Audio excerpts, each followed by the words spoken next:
Hello and welcome back to another KCC video. I'm Rob and today we'll be jumping into some malicious compliance. Our story today comes to us from the almighty Malachi. You want it all printed out so you can read it? Sure, it's gonna cost you. Let's jump right in.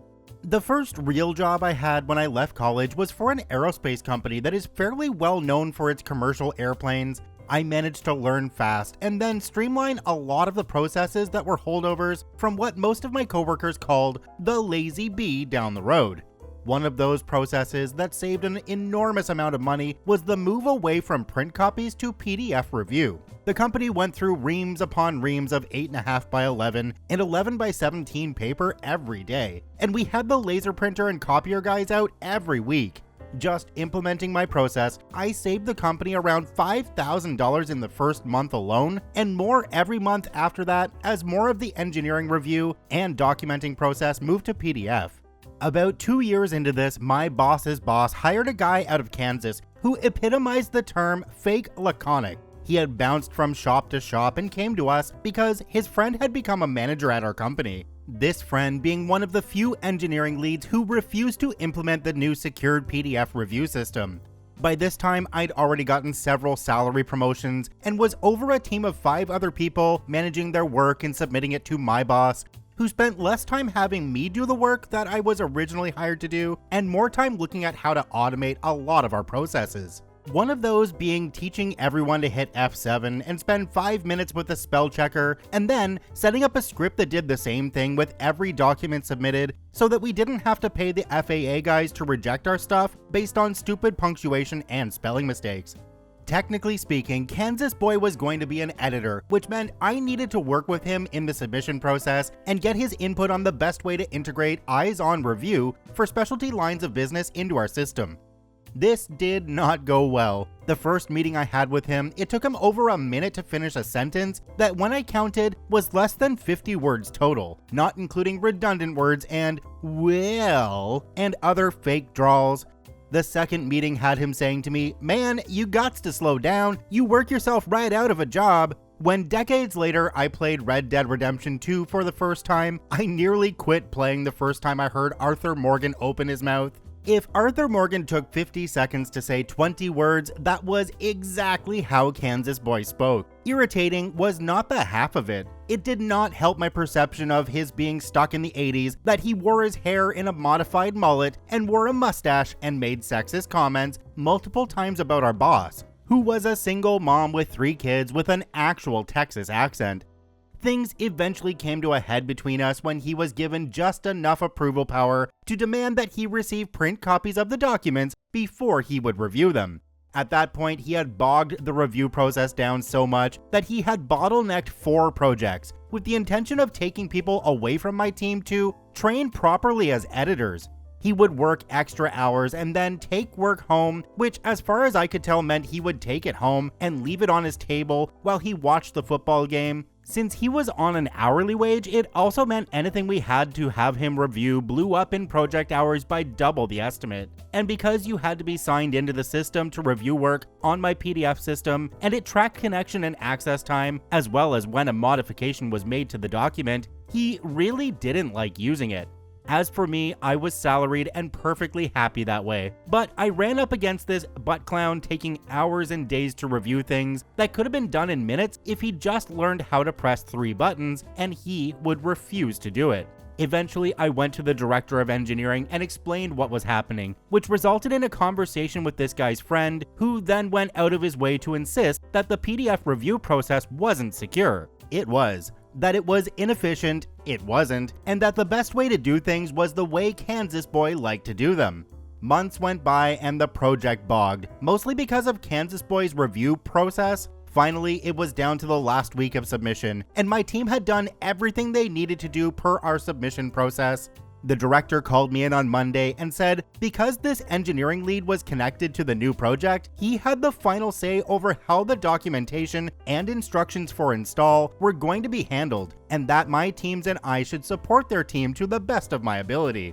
Then, he invited me to play golf with him that weekend. I don't play golf. I have never played golf. I can play mini golf with 4 shots of ouzo and a can of beer in my hand, but the last time I played golf, I hit a caddy with a golf ball on the previous hole, twice. Nobody knows how. The point is that inviting me to play golf is like asking a basketball player to play professional llama polo.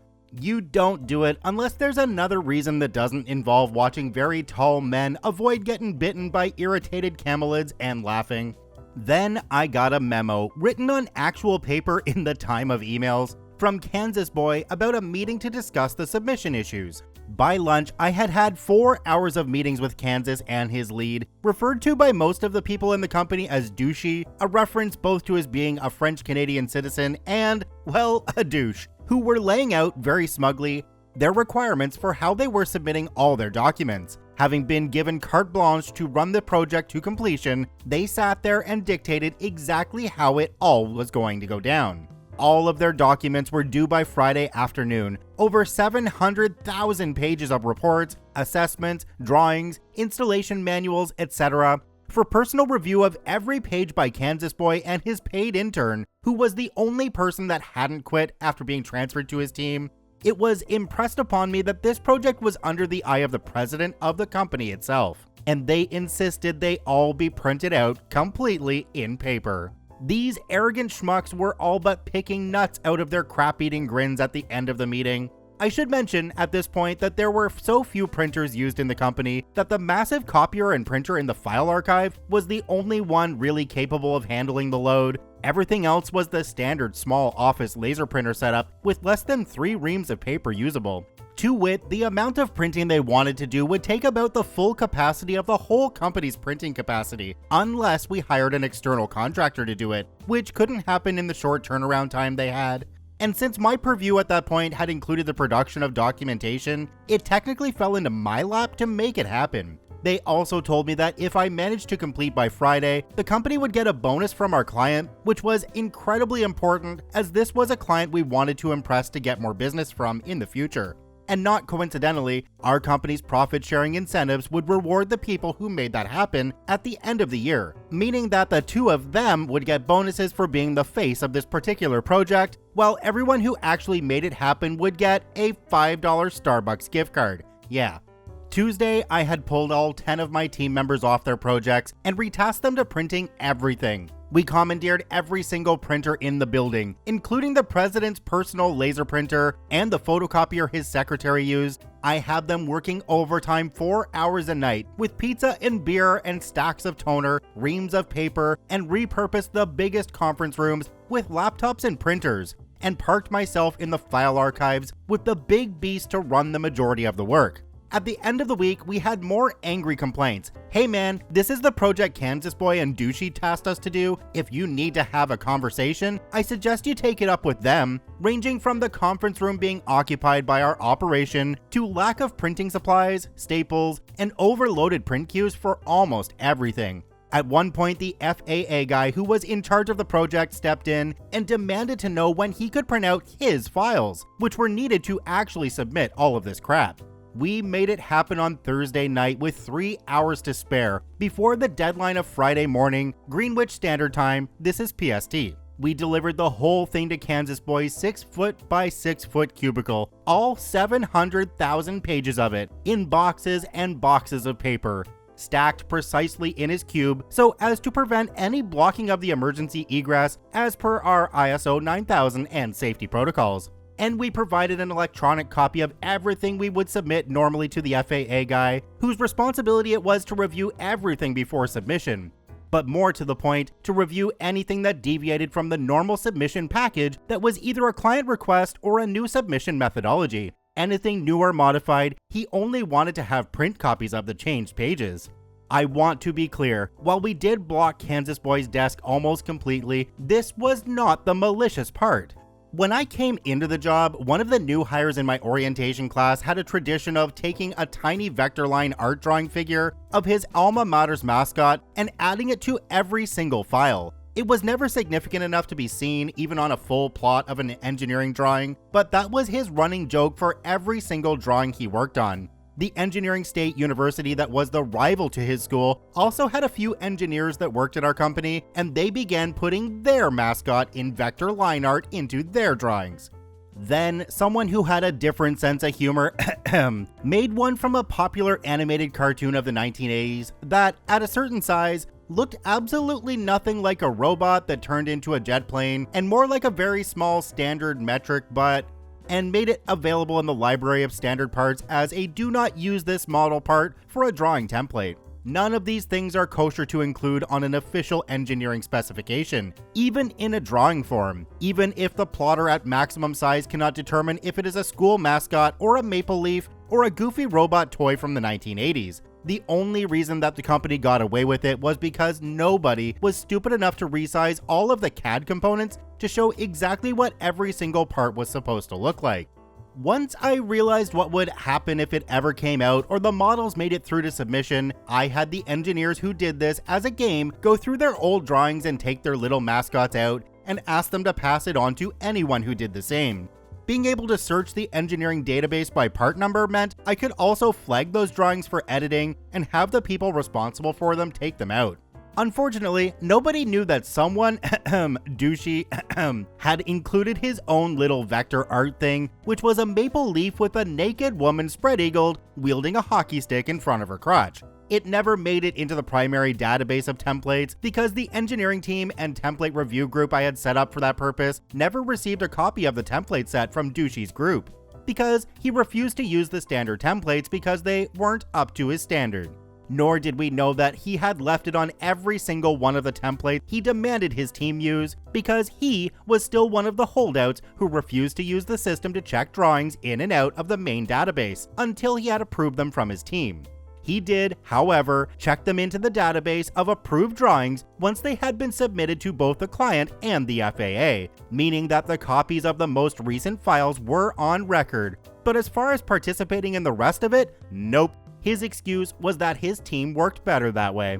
And yet, that meant, of course, that any given part that he chose a specific ID number for would often conflict with other part numbers in the database, which would then result in a meeting to iron out the fact that he was ignoring the convention everyone else used, meaning check the database to make sure you weren't creating two identical part numbers for two completely different parts in your drawing. To add insult to injury and irritation for his team members, he also placed his name on almost every single one, regardless of who had done the drawing, which meant that anyone who needed information about the project had to go through him instead of checking with the person who built the model in the first place. Douchey had more turnover on his team than anywhere else in the company for multiple reasons, but the fact that he would routinely take credit for engineering drawings he didn't do at a company that tended to use how many you did as a metric for your job performance was a huge one. His insistence on making extra work that didn't actually help the client was another. And his general buttholery towards anyone who told him no was another, especially those who used it when he told them they had to work through the weekend because his team was behind again on their projects. This big, huge project was no exception to his make-work idiocy. As part of the submission for this particular project, Douchey had demanded to have a full catalog of every single modeled part and component printed up and submitted with every single engineering drawing so that the client who hadn't asked for it would be able to determine which part they needed. His rationale was that because we were the source supplier for 60% of the parts included, we could make sure they knew we were the only ones they could buy them from. And the one thing Douchey had decided to actually allow to be automated in this process, a script that expanded every single component on the engineering drawing to full 8.5 by 11 page size and submitted it as part of the official engineering parts list. You might see where this is going. I had taken Friday off, but in Monday morning I got a call from the VP's personal assistant to come into the office for an important meeting. On Friday afternoon, I walked into the conference room next to my director's office. My director had the most poker-faced expression I have ever seen on his face when he opened the door and let me in to one of the loudest butt-chewings I have ever walked in on before or since. The FAA rep, the president of the company, the VP of our department, Kansas Boy, and Douchey were all sitting around the table. The FAA rep, a generally fairly genial, round-bellied man, was yelling at Douchey and Kansas Boy at the top of his lungs about how serious this matter was and how ridiculous they would make the company look, and that if he submitted this garbage, the fact that he let it through would at the very least require a full review of every single document he had approved while working with our company. When there was a pause in the barrage, my director asked me if I knew there were any non-standard drawings or cartoons in our engineering database of CAD files. I said, well yeah, those are the template example parts that are removed automatically from the template when someone copies it to their local drive. They're just there as examples. They're labeled that way too. Nobody actually keeps those, and they can't. They're deleted from the drawing immediately when someone saves a local copy of the template. And that's when the VP, a woman in her mid-40s, brought in to change the heavy bro culture of our company, said, "You actually keep this as an example in your template database?" and held up a full ream's worth of blown up Canadian hockey porn vector line art images with a really obnoxious sexually themed pun as the part number, framed beautifully in an engineering 3D isometric part view. My jaw dropped open, and I think I made some odd noises that could have been mistaken for strangled laughter. Kansas Boy and Douchey tells us you're responsible for maintaining the full engineering part database system. So if the buck stops with you, this is on you to explain to everyone here what this is doing here. Can you honestly say you've never seen this image before in your database? I shot a look at both Kansas Boy and Douchey, who were both looking at me the way a chicken watches someone with an axe walking across the farmyard to the grindstone.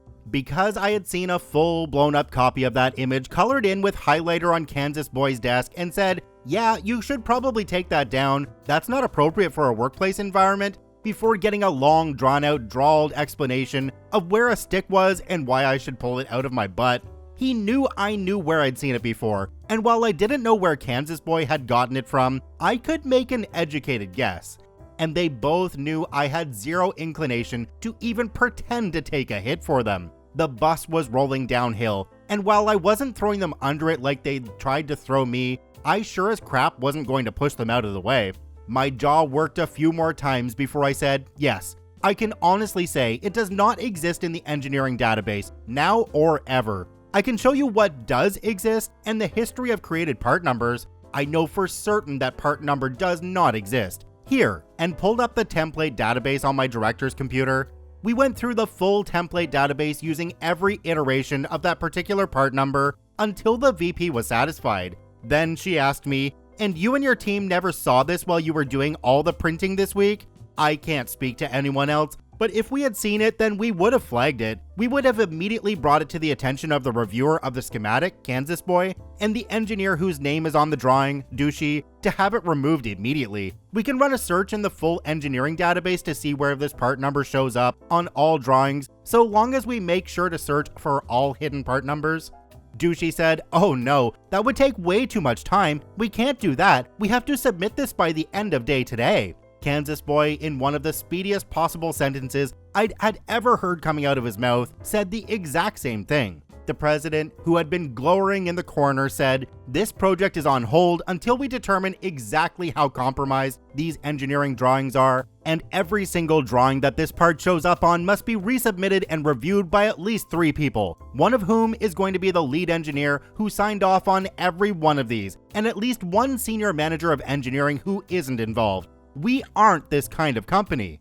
Douchey and Kansas Boy actually went white at that, and both started looking at me with this pleading expression. The axe was sharpened to a razor's edge, and now it was down to whether fried chicken or duck a la orange was on the menu.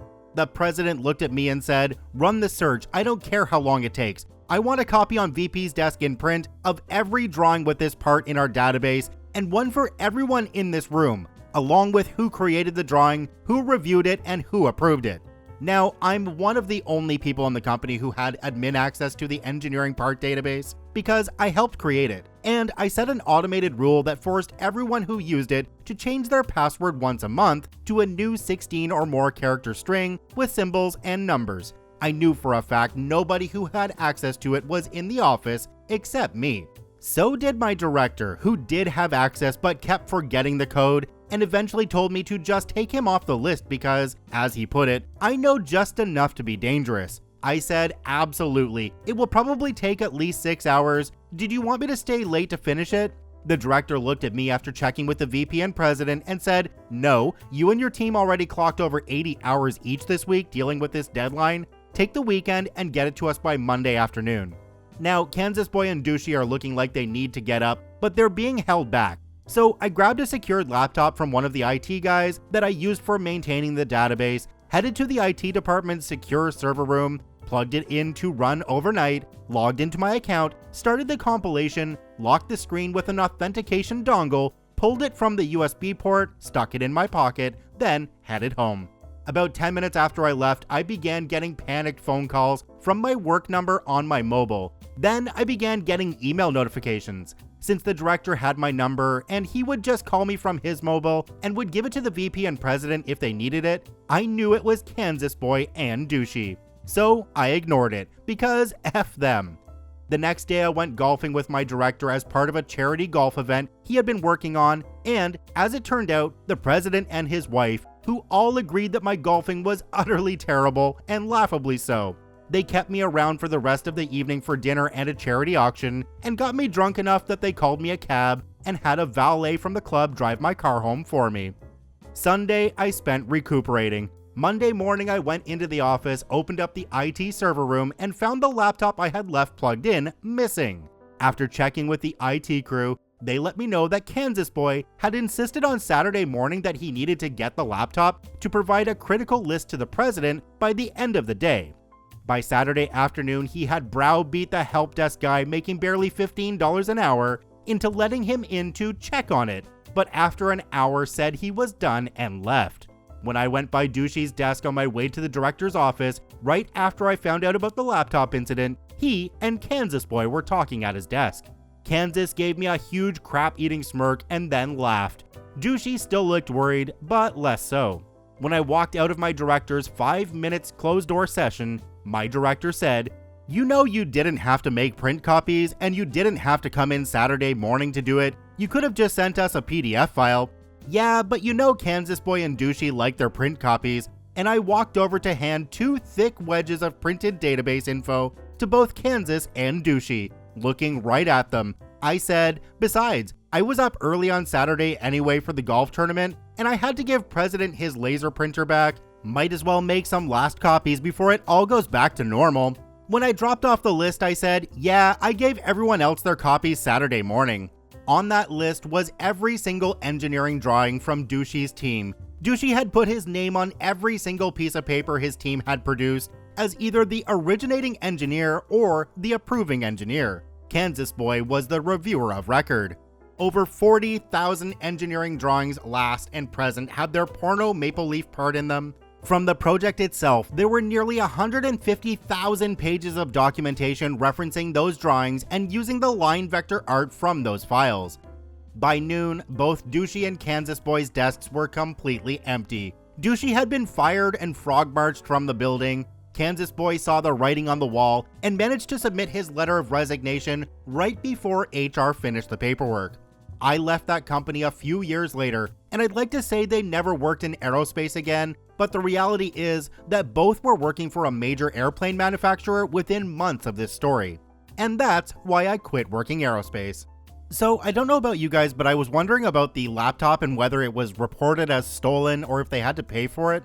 OP mentioned in one of the comments that it was found with the battery pulled out and stuffed underneath a pile of hardback programming reference books and 3-ring binders in the IT server room.